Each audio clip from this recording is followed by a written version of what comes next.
Hello friends, তো দেখো আমি যেটা করছি হচ্ছে আমি কিন্তু সবসময় বলি গ্যাসের আগুন কিন্তু দেখানো যাবে না।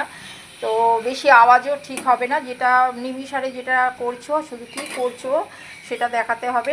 আমি এখানে লাউয়ের ঘন্ট করে নিচ্ছি। এখানে আমি একটুখানি আদা জিরে বাটা দিয়েছি, একটু ফোড়ন দিয়েছি, নুন মিষ্টি দিয়েছি, ব্যাস, আর একটু ধনেপাতা দিয়েছি, এতেই হচ্ছে লাউ হয়ে গেল।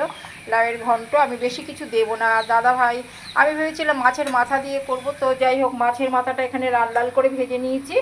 আর সঙ্গে তো একটু জল নিয়েছি, আর গরম মশলা একটু আছে, আর বাদবাকি মশলা এখানে আমি কুক করতে দিয়ে দিয়েছি। তো এটা এখানে আদা পেঁয়াজ রসুন সমস্ত আছে, এটা আমি দো পেঁয়াজি করে নেবো মাছের মাথাটা। আর এই ফ্রাই প্যানটা অনেক পুরনো, জানো তো, এটা আমার ছেলে মেয়ে যখন অনেক ছোটো, আমার ছেলে মেয়ে বড় হয়ে গেছে, মানে তবুও আমি এটাকে ভুলতে পারিনি। তো সবাই দেখবে সময় যেটা ফেলে দেওয়া জিনিস একটু কালো হয়ে গেছে, তো কি আছে, এর গুণ তো আছে না।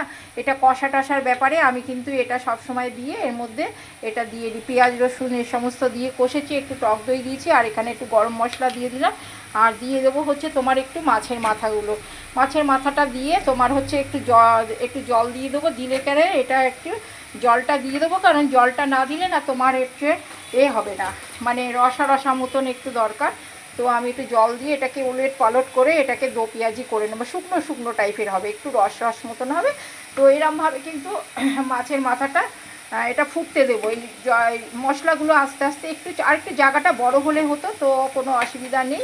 আমি কিন্তু আর কিছুই দেবো না। আর আমি যেহেতু একটু তোমরা টমেটো দিতে পারো, আমি কিন্তু টমেটো দিইনি, আমি দিয়েছি দই একটু। ঠিক আছে, আদা পেঁয়াজ রসুন দিয়ে এরমভাবে দো পেঁয়াজি করে নেবে। মাছের মাথা ভীষণ ভালো লাগে, আর কার কার ভালো লাগে কমেন্ট করে জানাবে, আর আমার তো ভীষণ ভালো লাগে। তো বাইরে দিয়ে এটা দেখো ওয়েদারটা, এটা আমি দেখাই। তো দেখো আমি এরমভাবে আর কি করে নিলাম মাছের মাথাটা, তোমাদের কার কার ভালো লাগে। আর লাউয়ের ঘন্টটা মোটামুটি হয়েই এসেছে। আমি একটুখানি এরম করে করে আর কি রান্না করি, আমি খুব বেশি রান্না করি না, কারণ আর একটু মাছ ভেজে দেবো দাদাভাইকে। দাদাভাই আবার মাছের মাথা খুব একটা পছন্দ করে না, আমি যেহেতু ভালোবাসি তাই জন্যে। আর একটু ডাল আছে সঙ্গে, হয়ে যাবে, মাছটা ভেজে দেবো, হয়ে যাবে। আর আমার এই লাউয়ের ঘন্ট, একটুখানি স্যালাড, আর হচ্ছে এই এটা ফুটে একদম জল একটুখানি রসা রসা মতন থাকবে। তো আমার এইটুখানি রান্না আমি শেয়ার করলাম। বাই বাই বন্ধুরা, আবার নেক্সট ভিডিওতে আসছি।